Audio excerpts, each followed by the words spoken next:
At the core of your writing and your books is this demonic consciousness, which different indigenous groups have had different names. The Gnostics call it the archons.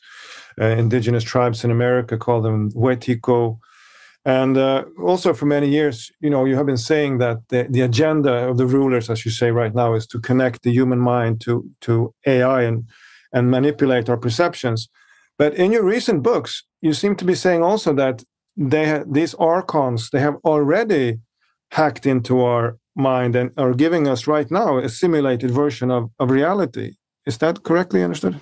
Yeah, well, I think this the simulation hypothesis is more and more being seen with increasing credibility. When I started talking about this just after the turn of the millennium, I obviously was looking for anyone that was saying the same, to swap notes of what they were saying and what have you. And I only found one person who was really saying that in public. It was a guy called Nick Bostrom at Oxford University. He had a different spin on it than me, but basically it was simulation. This is simulation. But what's happened in the period since is more and more, even mainstream scientists have started to see that it makes sense of reality, whereas the official version of reality, which is basically it's all a cosmic accident, makes no sense. There was a guy just across the water from me. I live on an island just off the south coast of England called the Isle of Wight. And the main port that we go into is Portsmouth. And at Portsmouth University, there's a associate professor of physics there who was in all the newspapers in England in December, saying, because he got a book out, saying that he believed that this is a simulation. And I bought his book. It's incredibly thin. I was very surprised. But it was basically amalgamation of his scientific papers. And he was basically saying what I was saying from the turn of the millennium, that this is a simulation. And what does that mean? Well, what I'm seeing more and more is that this technological world that's unfolding before our eyes is actually mimicking the very reality that we're experiencing, what I call the simulation. So you have a Wi-Fi field of information, and the computer decodes the Wi-Fi field from just a radiation field encoded with information into what we call the internet on the screen, with videos and footage and pictures and texts and graphics and what have you. But the only place the internet exists in that form is on the screen. Everywhere else, it's Wi-Fi information in a totally different form. And the more that I've studied this, and I'm working 7 days a week on this, I'm just absolutely fascinated by unfolding more and more knowledge, because I have always worked on the principle that was described by Socrates, or attributed to Socrates in ancient Greece, which is whatever we know, there's always more to know. And I think whenever you think, well, I've got it, well, you confirm it, you haven't, because there's always, always, always more to know. And this is one of the things that with the mainstream alternative media is they go for so far and stop. Well, hold on a minute. You're not saying you know what's going on. You might know some of what's going on, but there's always more to know. And that's what's driven me on over the decades. Okay, I've got this far, but what more is there to know? And so watching this technological world unfold has been a revelation to me, because I'm seeing it mimicking what we are actually experiencing. And my view is that the body is like a headset. It's a body headset. I've been calling the body since the 1990s a biological computer. And I say that it is taking wave field information, which is the a simulation. It's an information field, which is actually exactly what this guy across the water said, this physicist guy in December. He said it's just information. Exactly what it is. Been saying that for 20 years. And the body is taking this wave field information through the five senses. It's turning it into electrical information, which is communicated to the brain. And then the brain is forming this reality, which appears, I'll grant you, to be outside of us. I say it's not. And, you know, I'm looking at a computer screen now. Where is the internet? Where is the internet that the computer is decoding from the Wi-Fi? It's not here. It's not here. It's not here. It's not anywhere out here. It's in the computer. I say that's where this reality is. And, you know, my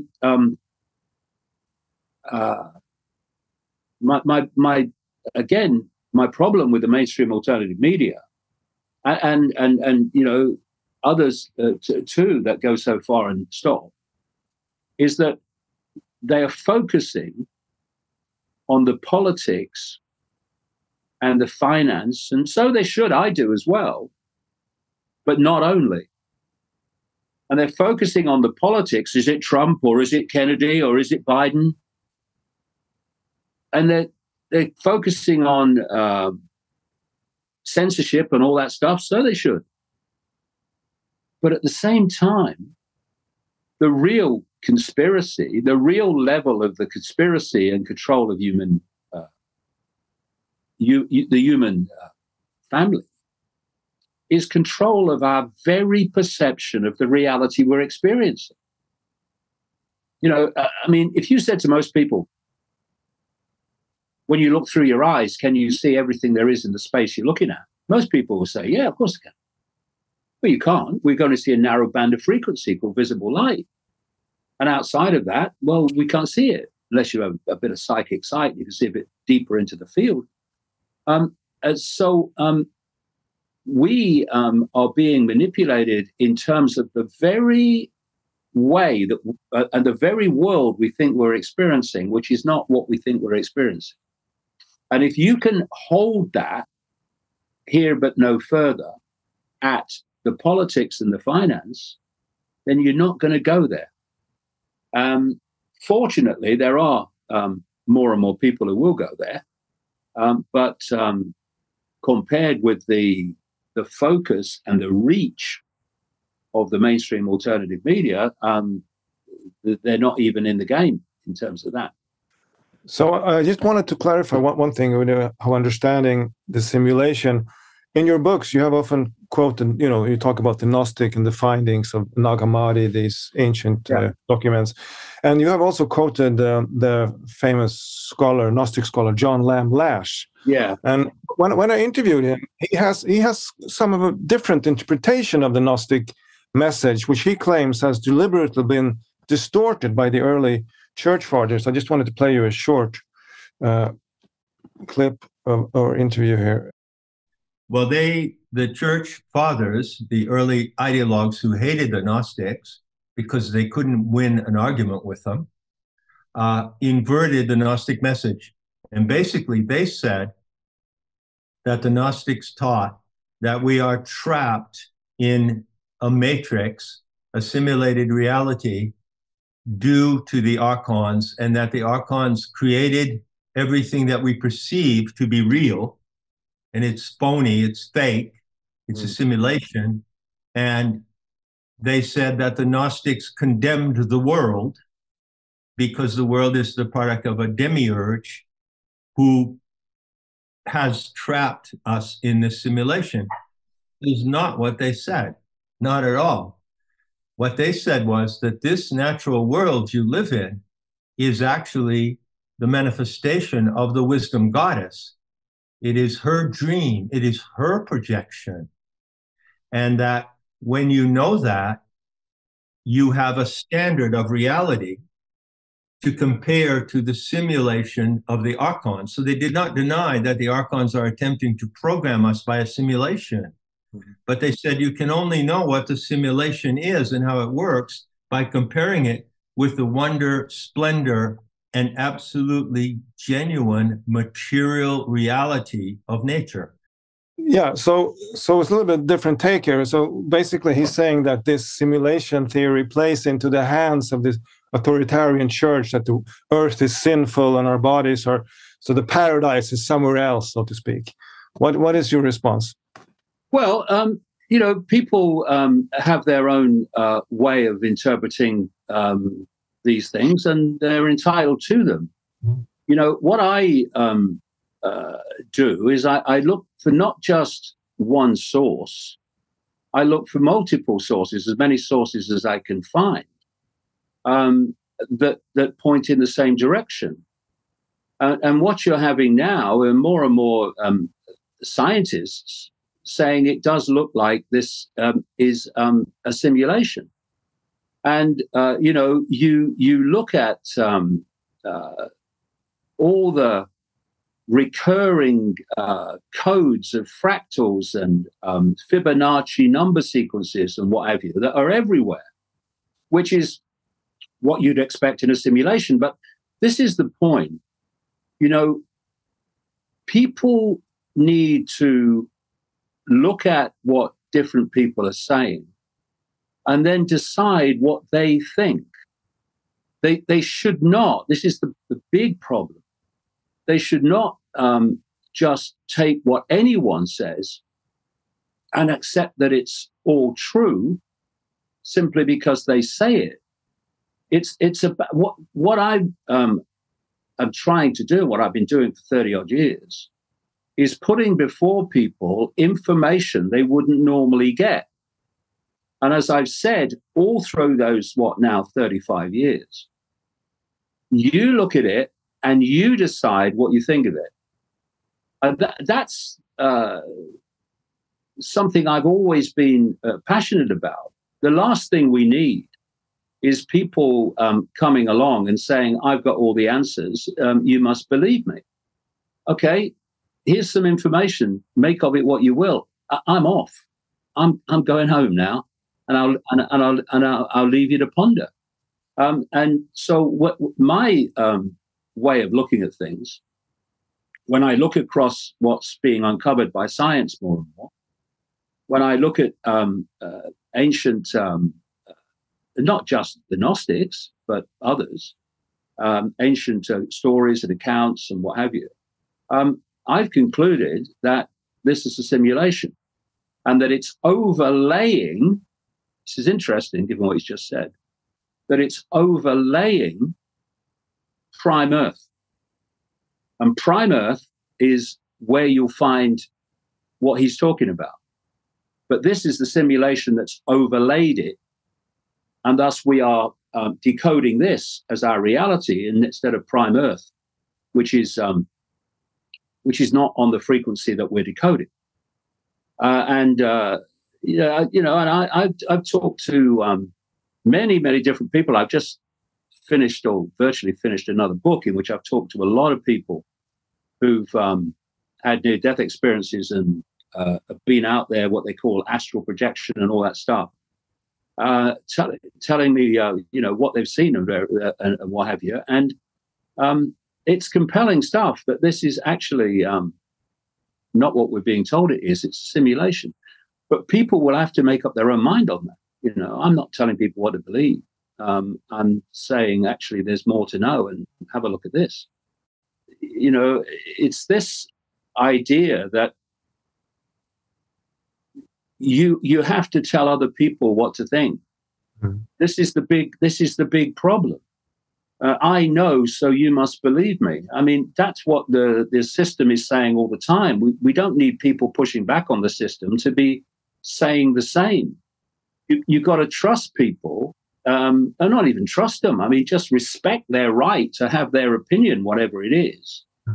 And then they'll make up of it what they will, I mean, I'm coming up next month now to 72. I've been doing this for 35 years. There's no reason for me to do it. No reason for me to do it anymore. I just see out my life quietly and not take the hassle and not take the abuse. But I do it because I believe people have a right to know that what they're being told is not the only way of seeing the world, and to give them information that says, well, there's another way of looking at it. Have a look at this. That's all I'm doing. So there's a beautiful quote in your book, The Trap, which says, "We are not in the matrix is in us." So I wonder, I mean, the only thing that maybe people could find a bit discouraging is that if you're saying that the threat is that they want to connect the human mind to the AI, that they already got us, so we are already trapped. But you say that this is within our own perception. We can actually get out of it through our mind. Yeah, this is the point I've been trying to get across all these years, is that, we perceive human consciousness and human potential, the potential of that consciousness, from the point of view of how we observe the world. But what we're observing is an entrapped consciousness, a manipulated consciousness, a consciousness that's constantly being told it's not even consciousness, a consciousness that's being told that it is just little me and has no power.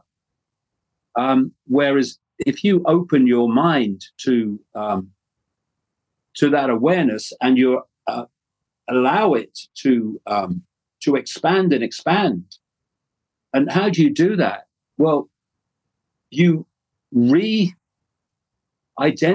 your sense of identity. If you said to most people, "Hello, nice to meet you, who are you?" They'd tell you their name, they'd tell you their location, they'd tell you maybe a bit of their life history, they'd tell you their religion, they'd tell you, well, I probably wouldn't have to tell you their race, but they'd tell you all these labels of a human life. Because that's what most people, the vast majority of people, relate to when they say, "Who are you? Who are you? Who is your I? Oh, I'm this." But they're just experiences. These human labels are just experiences of consciousness, which is having the experience.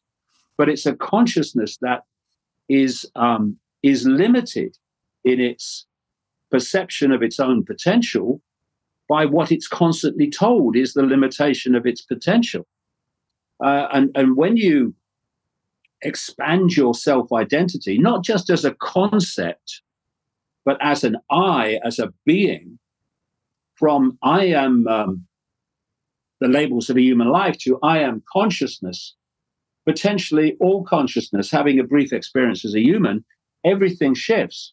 That expansion of self-identity automatically, I would say, expands you into greater and greater swathes of consciousness. And suddenly, this is what waking up is. People talk about waking up, and it's great. I woke up. Well, none of us is awake. We're awakening because there's always more to know. And I see people say, "Oh, I've woken up. I can see the political manipulation." Well, no, you're awakening then.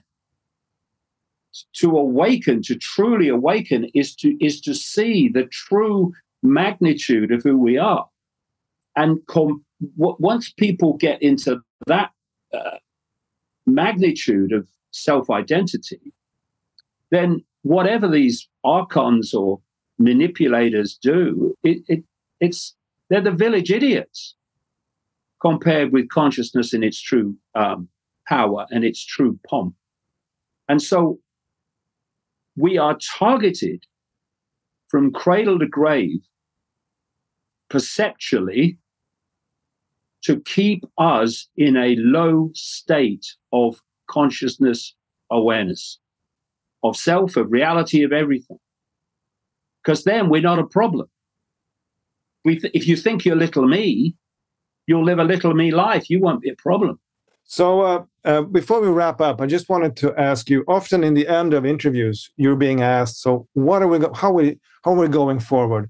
And usually you answer that, we are many, they are few, so we just have to say no, not participate in our own enslavement. Don't wear a mask, don't take the vaccine, don't accept the curfews. But what about when it comes to the financial strangulation of the inflation? I mean, it's not just enough to say no, we have to put food on the table. What if we cannot afford anymore to live, to buy groceries? How do we handle that, in your opinion? Well, we have to respond to the situation that we are faced with. And, you know, when we just go back to what I've said a few minutes ago, when you are in a limited state of consciousness and perception of the I, you are in a subsequent limited state of manifestation. If you can just get into this expanded state of consciousness, then you start manifesting things that you weren't manifesting before. You can find ways around things that you couldn't find before. This limited state of consciousness means you are in a constant state of I can't, it's not possible, I'm under control. And that's exactly the perception that creates the reality of being under control. And, you know, we've come a long way along this road. We didn't have to, but we have, where we are facing these situations now, where so much around us is being stitched up, not least the finance. And we are going to face, I've been warning about this for a long time, an economic crash that you'd hear on Mars. And we have to deal with that in the best way we can. But in the end, we cannot be imposed upon by a few if we won't accept being imposed upon it. We might go through challenges, yes, absolutely, but we can't be imposed upon. If billions of people won't cooperate with the few have no power. That's why they're focused totally on manipulating, controlling human perception, because perception leads to behavior. You control perception, you control behavior. If you don't control perception, you don't control behavior. So if you look at the COVID situation, if people had taken a different view instead of just believing what they were told, perceptual manipulation, then COVID couldn't have happened. It wasn't possible.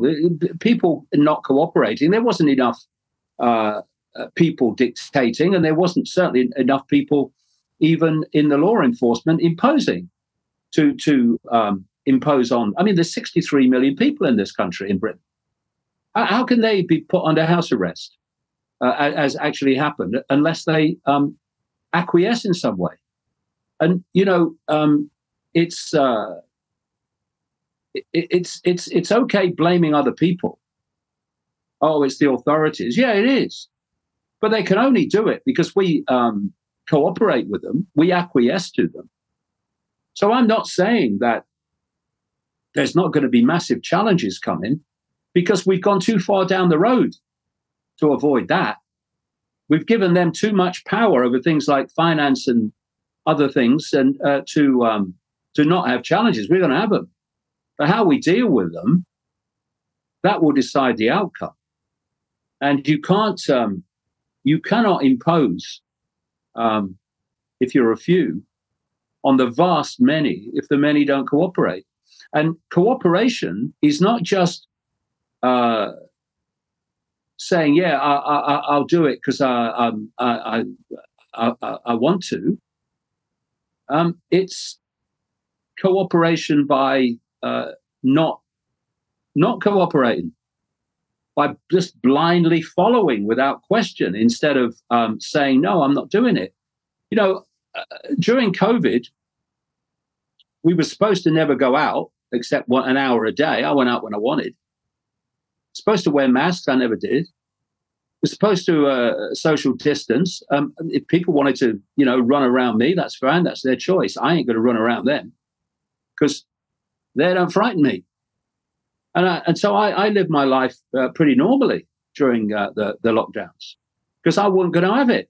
And you know, if it meant being arrested and all that stuff, I wasn't. But if it did, then fair enough, because I'm not doing it.